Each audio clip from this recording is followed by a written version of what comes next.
Bonjour, aujourd'hui je vais vous montrer créer un envoi international sur le site Linex. En ce moment, je suis sur notre page d'accueil, que vous connaissez probablement déjà.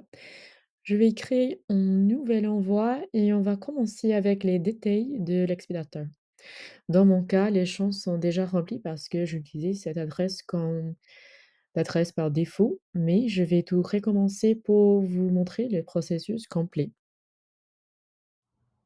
Une des nouveautés, c'est l'avertissement de limite de caractères. Chaque transporteur impose un nombre maximal de caractères pour enregistrer une adresse. Ça dépend du format de l'étiquette, mais c'est aussi pour standardiser les adresses. Donc, on va utiliser la barre de recherche d'adresse. Ça va mettre automatiquement l'adresse au bon format avec les bons nombres de caractères. Je vais taper 45, désolé, 4625 Boulevard Courtevertu, Saint-Laurent. Rien n'apparaît encore, c'est normal, soit à cause de la façon dont je l'ai écrit, soit parce qu'il manque comme info. Donc, je vais entrer l'adresse complète avec le code postal. Je remarque que Boulevard se raccourcit en boule dans les suggestions. Je vais essayer la même chose et voilà, les suggestions apparaissent. Désolée, apparaissent. Si jamais aucune option ne correspond à votre adresse, essayez de raccourcir certains mots. Boulevard comme boule, Avenue, Ave, Street, ST, etc. Généralement, l'adresse finit par apparaître. Heu, je sélectionne la première option, j'ajoute le numéro de téléphone et l'entreprise, notre courriel, je couche commercial, je mets test comme préférence et Inex comme, le nom entreprise. OK, parfait, ça passe. Si vous entrez manuellement en adresse trop long, vous serez bloqué. C'est voulu. C'est pour éviter que certains transporteurs refusent les tickets, d'où l'importance de l'utiliser la recherche d'adresse. Pour le destinataire, je vais mettre 301 Park Avenue, New York, NY 10022. Parfait, ça apparaît. Vous pouvez voir que lobby et raccourci en LBBY, encore un exemple, de formatage automatique pour respecter des limites de caractères. J'ajoute, le numéro de téléphone, le courriel et test et next. On continue. On s'agarde décembre 5, 5, 5, 5. Pensez à coucher l'option signature si vous voulez que le transporteur exige une signature à la livraison. C'est recommandé pour les articles des valeurs. Je vais aussi activer notifier le destinataire pour recevoir des mises à jour de suivi.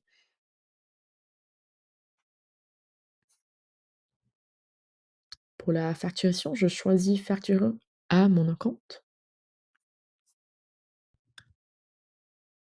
Et comme c'est un envoi international, je couche la boîte de versement électronique des documents après expédition. Cela vous rappellera de téléverser vos documents douaniers avant que le colis parte. Sur la page expédition, tant que les documents manquants, l'envoi apparaîtra en jaune sous l'onglet En attente. En ce volant, vous verrez documents requis, les exigences douanières changeant régulièrement. Alors, assurez-vous de fournir les bons documents pour votre marchandise. Et pour les droits et taxes, je sélectionne facture destinataire.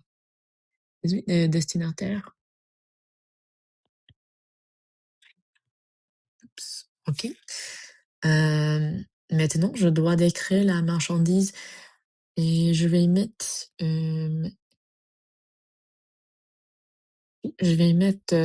t-shirt en coton. Soyez le plus précis possible dans les sélections non générales. Par exemple, si vous expédiez des produits chimiques, indiquez quel produit, sa composition et l'utilisation prévue. Les agences des douanes, vérifiez ces détails attentivement.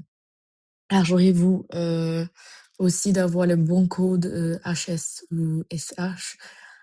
Pour un t-shirt en coton, par exemple, le code est 6109.10 et le champ de valeur en douane sera grisé.